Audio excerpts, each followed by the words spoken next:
Bienvenue sur Lithothérapie & Co. Je m'appelle Jade, je suis lithothérapeute et dans ce podcast, nous allons découvrir ce qu'est la lithothérapie.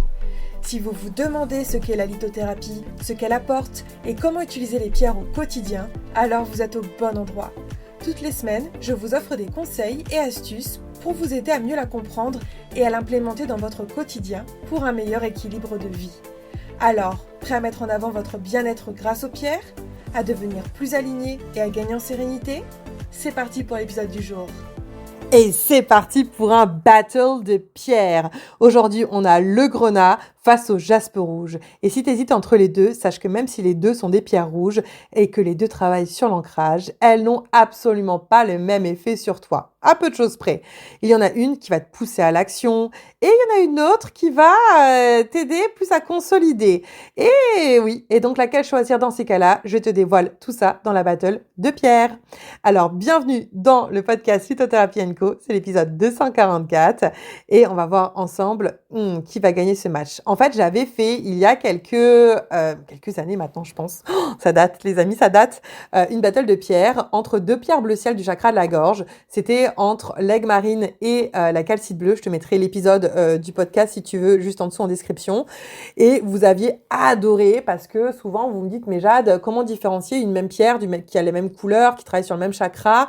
Et donc, j'ai décidé de vous faire une deuxième battle de pierres. Ça faisait très très longtemps. D'ailleurs, n'hésitez pas à me dire sur Instagram si vous aimez ce format-là, je vous en referai bien évidemment. Ok, donc sur le papier, ce qui relie ces deux pierres, le jaspe rouge et le grenat, c'est que ce sont deux pierres rouges, donc deux pierres qui sont liées au chakra racine, deux pierres qui sont associées à l'énergie vitale, à l'ancrage, au corps. Donc forcément, on les met souvent dans la même case. Mais en réalité, leur manière d'agir va être différente. Alors, premier round de cette battle de pierres, le principe de formation. Et ça, c'est très important.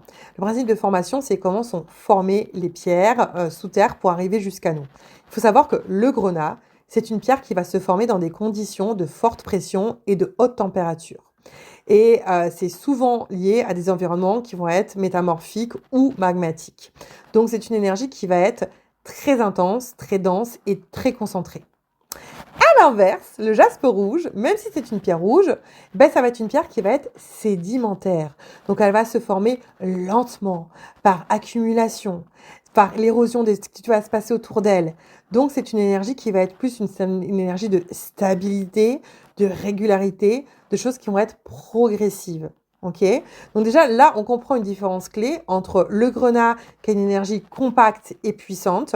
Je dis souvent que le grenat c'est el pepito del fuego del corazón, alors que le jaspe rouge va y avoir une énergie beaucoup plus lente et beaucoup plus stabilisante. Et c'est important de le comprendre. D'ailleurs, pour tous mes petits élèves de l'ADN minéral, cet épisode de podcast, vous allez l'adorer. Parce que moi, personnellement, j'ai du grenat dans mon ADN minéral, mais j'ai aussi du jaspe rouge. Et c'est ce qui m'amène ce côté de structuration et d'organisation que ne vont pas avoir les personnes qui ont que du grenat. Bref. Round number 2. Structure et énergie. Il faut savoir que en termes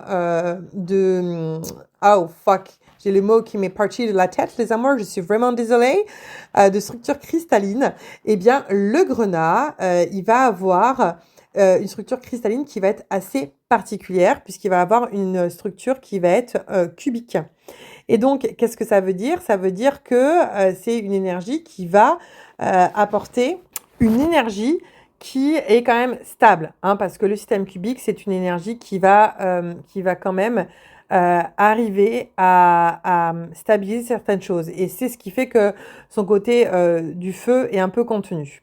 Le jaspe rouge, lui, il n'a pas forcément de structure cristalline visible classique parce que c'est une pierre de microcristalline. Donc, elle est composée de plein de petits cristaux de quartz. Donc, ça veut dire qu'elle a une énergie qui est beaucoup plus diffuse, beaucoup plus lente et beaucoup plus progressive. Comme on peut le voir, du coup, avec ce qu'on a déjà vu tout à l'heure sur son système de formation. Si on va maintenant du côté number 3 de la dureté et la densité. Le grenat va avoir une dureté qui est entre 6,5 et 7,5. Donc, c'est une pierre qui est résistante et solide. Et le jaspe rouge, c'est entre 6,5 et 7. Donc, franchement, on est à peu près pareil sur les deux. Mais pour te faire un point sur l'énergie globale, eh bien, on voit quand même que même si c'est deux pierres rouges, on va avoir le grenat qui, pour toutes ces raisons et encore bien d'autres, va être dans une énergie qui va être beaucoup plus de feu, d'entrain, de vitalité, de créativité. On est vraiment avec le grenat sur une énergie motrice de vitalité, de créativité, etc. Et dans le jaspe rouge, on va avoir ce type d'énergie aussi, mais qui va être beaucoup plus douce, beaucoup plus posée, beaucoup plus structurée. Donc typiquement, le grenat, c'est une pierre que je vais te conseiller quand tu es un petit peu fatigué, quand tu es épuisé, que tu as envie de créativité, quand tu veux réveiller ta sexualité intérieure, ton feu intérieur, pour toutes ces raisons-là. Alors que le jaspe rouge, il va plutôt être dans la matérialisation, l'ancrage en matérialisant, mais de manière plus posée.